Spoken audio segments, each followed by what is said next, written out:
what a pleasure to be here today. I love the atmosphere. I love the environment. I love what Michael said about the entire ecosystem is here. Is that pretty cool? I'm often asked just to speak to a certain segment of the ecosystem, like the mammals, or the flora and fauna, or the reptiles. But we have all of those groups here tonight, and it's a pleasure to be with you. We're going to talk about it's an interesting group because you're so diverse, and please, I thought we saw some great presentations tonight, so I am not speaking to the presenters tonight when I talk about how to improve your presentations. It just happened to go this way. But we're going to talk about how to engage someone in 15 seconds. It'll certainly be handy for anybody that does presentations. Hands up if you do presentations. And it'll certainly be handy if you do future pitches, and I know there are some of you in the room. And so let's get started. I want to talk about the first 15 seconds, and the reason this topic came to me was some time ago I had the great pleasure of going on a ride-along in a police car. Has anybody done a ride-along in a police car? In the front seat? When I initially got the invitation, I thought, well, this is going to be cool. I'll get to learn a little bit about the experience and maybe do a blog post about it. And then I thought, well, no, this is really excellent. I'm going to get inside the mind of a police officer on the road. And this is a rare opportunity.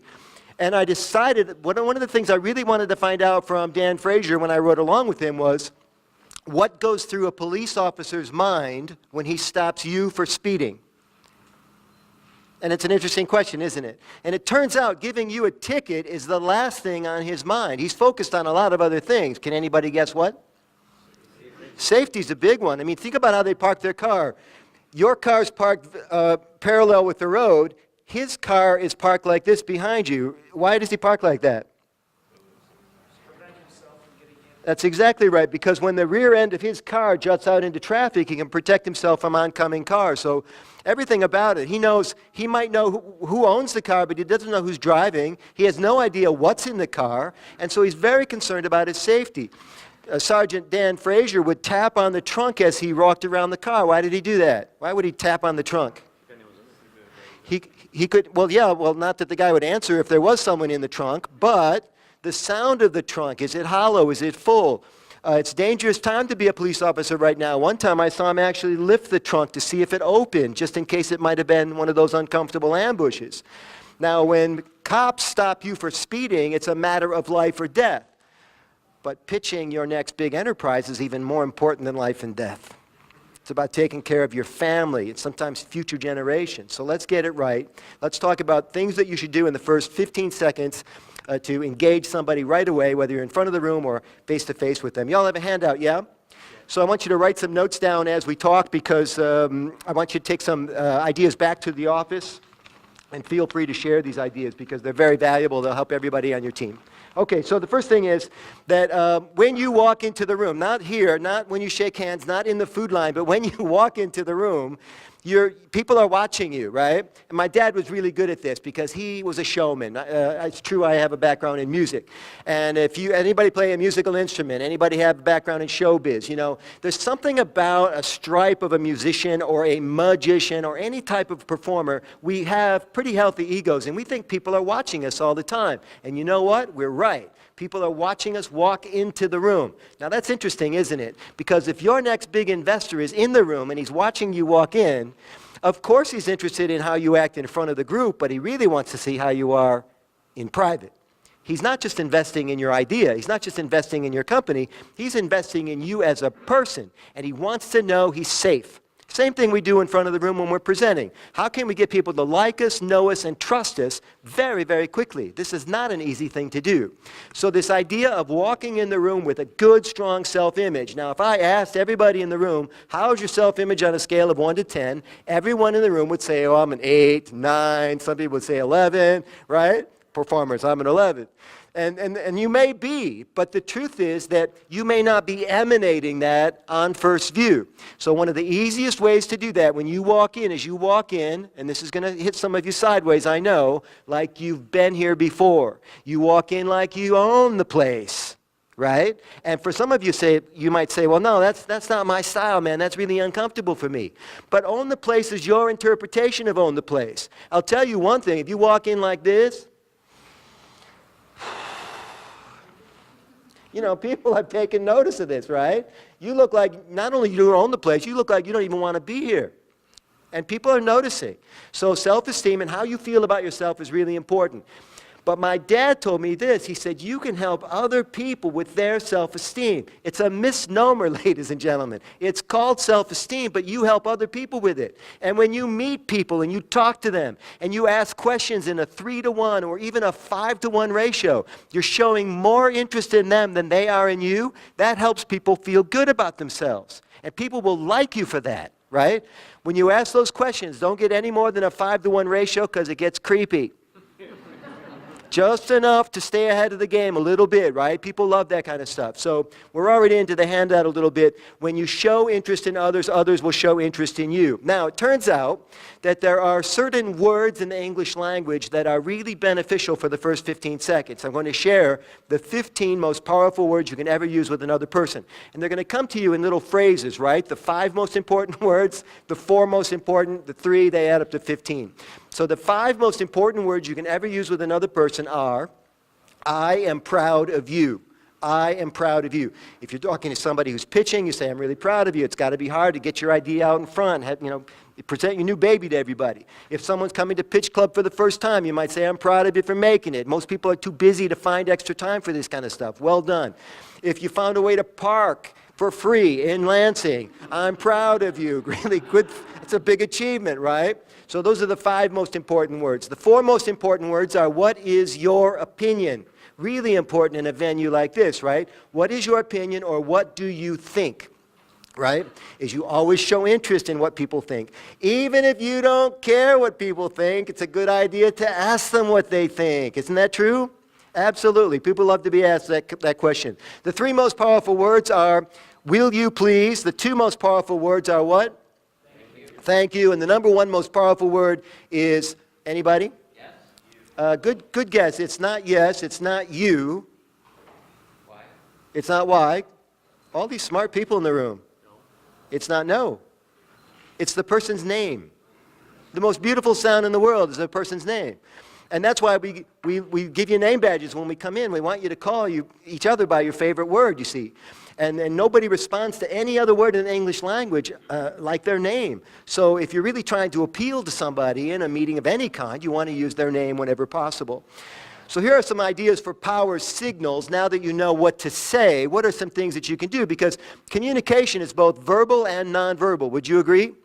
And when we say what we do and do what we say, that's called congruity, and that's how you know you're really dealing with a professional communicator, someone who can really get his or her ideas across. They have this thing called congruity, right? So if I say there's only 3 things you need to know, this is not an accident. I'm saying the number 3 as I hold up 3 fingers. Now I can count down the 3 fingers, right? And when I summarize, what can I do? So the 3 things are, you see? So it's all by plan. It's all by motion. Somebody called me for coaching for a TED Talk the other day, and I did it with them on the Zoom platform. We watch each other on video. And I was isolating various words in the speech so that they could have continuity with what they were doing and what they were saying. So when they said my, I had them do this. When they say the number 3, they do this. If I say right now, I say snap the fingers now, right? Little tricks. And another thing, this is really important in my business, this is called the half step, right? So if I'm pitching something to you and I'm really confident about it, I definitely don't want to do this. Watch for what they call, in psychology, the tell. Thank you for listening to me today. I have a very exciting project I want to tell you about. Did you catch the tell? What was it? It's called the half step. I took a half step back. What that says is, even I don't think this is that exciting. Watch again, I'll do it in slow motion. Thanks for listening to me today. I have a very exciting project I want to talk to you about. Now watch the difference when I step forward. Thanks for being here today. I have something very exciting I want to talk to you about. Did you see it? It's so much better, and it's better than doing nothing. Thanks for being here today. I'm very excited about this thing I'm about to tell you. So there's that little half step forward. It's golden, man, and that's that nonverbal that we're really looking for. Some more, and we're in the middle slide now of the handout. You want to polish your self-concept by, if you don't feel good about yourself when you're talking to people, you know people can figure that out, right? Oh yeah, there are people that have this down. There are some people that get a vibe off of you if your car's dirty. Like they can tell you're disorganized. And I know we're not supposed to judge. You know, we tell people in school and church we don't judge, but people judge all the time, man.